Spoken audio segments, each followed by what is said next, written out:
นั่นบ่หมายความว่าคันเฮาปัจจุบันนี่ฮีดคล้องเอิ้นฟ้าเอิ้นฝนบะบนไปสิเนาะของเฮ็ดผ้าได้เฮ็ดผ้าให้ขอฟ้าขอฝนก็เลยกิน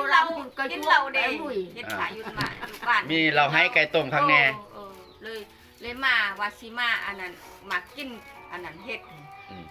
อันเลยบ่มามันเมาเหล้าดิบ่มากินแกงเฮ็ดบัดเข้าพ่มเราแต่เฮือนหันเพิ่นก็ต้มกินต้มปากหันใส่ไข่เข้ากับพ่มเราเขากินอยู่ทั้งเฮือนบัดเชื้อหันกินอยู่ลุมเลยเพิ่นหันบ่ได้พูดโกรธอันนี้มันเฮ็ดจังซั่นบ่เฮ็ดอลีบ่อันนี้เขาเราเขาเราทานชาไม่จักชาไม่สั่งแหละบัดนี้โตที่ว่านอกจากนั้นน่ะอันว่าเขาห้องเพลงหยอกเชื้อนี่ก็เกี่ยวข้องกับตัวนี้บ่ยังบ่ทันสุดก็เลยเขาเชื่อหันมาเชื่อยินเลยชูพันบ่มาก็เลยเขาเชื่อมาก่อนบัดช่องเอ้ยนอกเพิ่นหันนอนเลยมานอนอยู่เที่ยงหน้าหันก็เลยเขาเชื่ออันนั้นหันมาห้าพวกช่องเอ้ยนอกหันนอนอยู่เที่ยงหน้าหันก็มีงัวหันเต็มคอกอยู่กะลางหันดีก็เลยว่าคนว่าใช่ผู้สาวหันเฮ้ยยังบ่อันแต่งเวทยังบ่อันแต่งเวทเห็นว่าอันเขาเชื่ออันนี้ทางเมาเราคือกันเชื่อกับเมาคือกันเนาะเนี่ยมันกินอยู่ลุมเนาะก็เลยอันเขาเอื้อยหันตั้งบ่ได้ยินนอนบ่ฮู้เมื่อบัดเช้าน้องหันฮู้เมื่อกะดึงบัดเขาเชื่อหันนอนปังเอ้ยมันนอนอยู่ใส่แต่เชื่อหันกะนอนอยู่ในเฮือนจักขึ้นในเฮือนวะเขาไปในห้องพวกผู้หญิงอ่ะบ่นอนอยู่นอกซ่านนอนอยู่นอกซ่านก็ผู้นอนกุ่น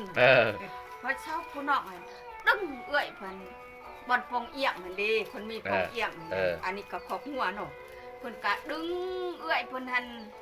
ดึงเพิ่นก็ย่างดึงก็เหยียบอยู่ขอกงัวเด็กของมีห่าวแม่แล้วมีห่าวเป็นขอกดึงเอื้อยเพิ่นหันอยู่ปองเอียงก็เลยเอื้อยเพิ่นฮู้เมื่อก็ไปลี่อยู่เที่ยงนาเขาไม่กูว่าหันนอกหันไปช่วยเอาเอื้อยดึงเอื้อยหันออกมาคันว่านอกบ่ช่วยมันก็ไปเชื่อสิครบตัวเสื้อสิเขาว่าวันนี้วัดตื่นเช้ามาหันไปเบิ่งงัวอยู่ในคอกหันเรียบร้อยเสื้อมันกินเสื้อหักคอขาปะกินแดบ่กินเสียใจเนาะบ่ได้กินคนขาล่ำบ่ไว้ตัวกันบ่ให้ตัวกันว่าซั่นซะขาล่ำได้บ่ให้ตัวกันนี่พิษขนาดพิษฮีดคันตัวกันพิษให้คนหั่นแหละพิษคนเนาะอันนี้ก็พิษใหญ่แหละเด้อถ้าอันนี้มันตัวนี่แม่นเรื่องเราเนาะเรื่องตะกี้อลีแท้ได้นอนเนาะหักจักสมัยซังแหละบ่ฮู้กินข้าวนี่เล่านิทานแนวนั้น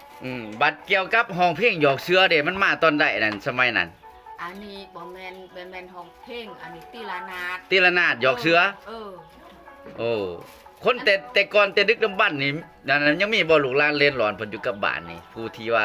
ตีละนาดฮะยังทันบ่คันซั่นผู้ใดพอเฒ่าซื้อจะได้อันผู้ที่ว่าตีละนาดหยอกเสือฮะก็หลายคนแต่ว่าหลายคนคันซั่นแต่ละครอบครัวทอดติ้งหั่นเด้แม่นหมดเนาะแม่นหมดคนเฒ่าสมัยนั้นก็แม่นหมดเลยเนาะ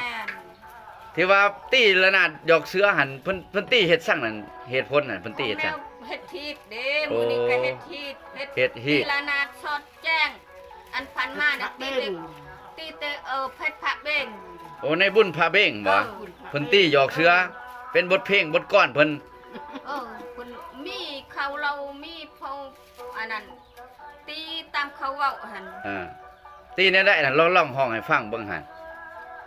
บ่น้องบัดเพิ่นว่าสิเฮ็ดอยู่พี่หั่นก็เลยบ่โกดอันปัจจุบันผู้ชายหั่นบ่แม่นอันนี้มันละนาดไม่ยิ่งโตที่ว่ามีปัจจุบันนี่แม่นละนาดก็ของแม่ยิ่งบัดโตของผู้ชายน่ะว่าสิผลิตสิเฮ็ดประดิษฐ์ก็บ่ทันแล้ว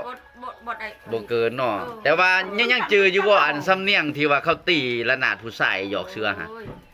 เพิ่นบัดเพิ่นหยอกเสือนี่เ ปุ่นจะเจ็ดกลั่นตุ่มเปื่อ 7กลั้น เจ็ดกลั่น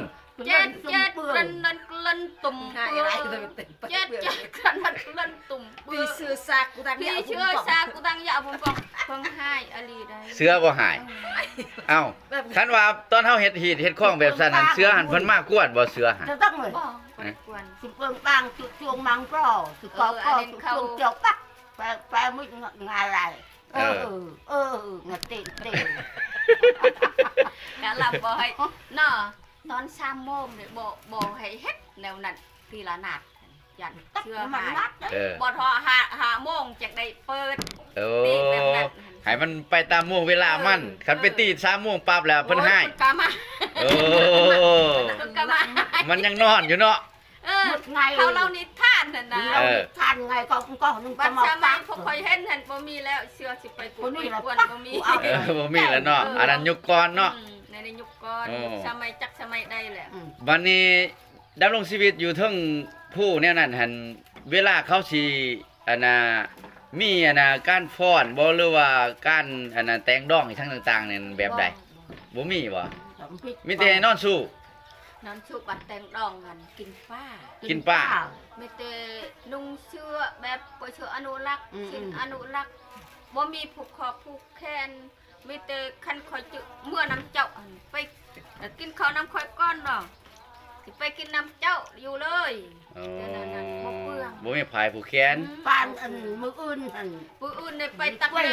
ำ ตักน้ำผู้ใดตักน้ำผู้หญิงหรือผู้ชาย จักบ่ค่อยบ่มีดอกอันหรือปะหรือไปหันกล้วยไม่ยิงหันมันกล้วยหรือปะบัดผู้ชายหันหาบ โอ้เขาตั้งน้ำอยู่เทั้งหัวหั่นบ่ โอ้เห็นอยู่ภาพเก่าเขาแต้มหั่นแม่ยิ่งหันเอาไหหันตักน้ำแล้ววางใส่หัวมันมีผ้าเขียน พาเขียนอันนี้ บัดผู้ชายหันหาบ หาบ หาบด้วยอันน่ะคูน้ำมันย่างเฮาบ่ บ่หาบหมออันนั้นคือกัน หาบหมอโอ้หาบใส่บ่า หาบสิ โอ้ ว่าหาบ โอ้อยากเห็นภาพตัวนั้นได้เลย จักสิเห็นแนวใดเนาะ แนว บ่มีเด้เนาะ บ่จักพอดแม่ลุงติ่งมันสิมีบ่ โอ้บัดแล้วสิไปสัมภาษณ์ถามเพิ่นก่อนนำอันน่ะ ป้าตาอินเอาตะกร้า อันพ่อแม่ว่าหรือปะ โอ้รู้ปะ คันก็ให้กลอนโอ้สุดม่วน โอ้ ตีด้วยอันนี้ สิได้ไปสุกอยู่ทางในบ้านเพิ่นผลิตก็ผู้ชายลักษณะ เอาตั้งอยู่ตั้ง ตุ้มบัง หลักกามีให้ทอดแนวนี้เอาตีน อีจังแม่นซะนั่นให้บ่ อันนี้ให้มันทอบมาให้มันดังมันม่วน โอ้เขาตีแบบสั้นโอ้อันนั้นแม่นตัวแทนของกล้องเนาะ อันนี้เพิ่นว่ามันมีมาเบะบองจรองปลิงมันแม่มันปลิงมันดังปลิงม่วนขนาดได้ แสดงว่าตีหลายคนเนาะระนาดของผู้ชาย อันนึงผู้อันนึงอันนึงผู้นึงอันนึงผู้นึง จักคน จักแล้ว คันว่าเรื่องดนตรีนี่ต้องแม่น7โน้ต จักสิ 7คนแล้วตีช จั นะ กซีเมนต์จักซีเมนต์บ่ฮู้ อันนี้ถ้าสัมภาษณ์ในบ้านเพิ่นตื่มอีกเฮาสิจื้อบ่จื้อ มันจื้อคือกันหั่นแหละ กินไร แต่ เตะ มัน เบื่ พู อ ดมันก็จื้อทง อ้าวตัวมักไว้ตัวเสือหั่นเอ้า เตะเบื่อตัวจะเล่นตัวมาเป็นไงก็เตะกูสั่งยาผมปั๊มเจ็ดแพก็เจ็ดปวดก็จะบักไปอะไรเจ็ดแพก็จะบักไปเชื่อมไปมาใจไป โอ้เสือมักตัวนั้นโอ้ แบบเงินดุแบบเงินย่อ โอ้ย่องเสือว่าเพิ่นดุเพิ่นมันโอ้มีเขามีน้ำ เขาเว้านี่เขาตีตั้มเขาเว้านี่อี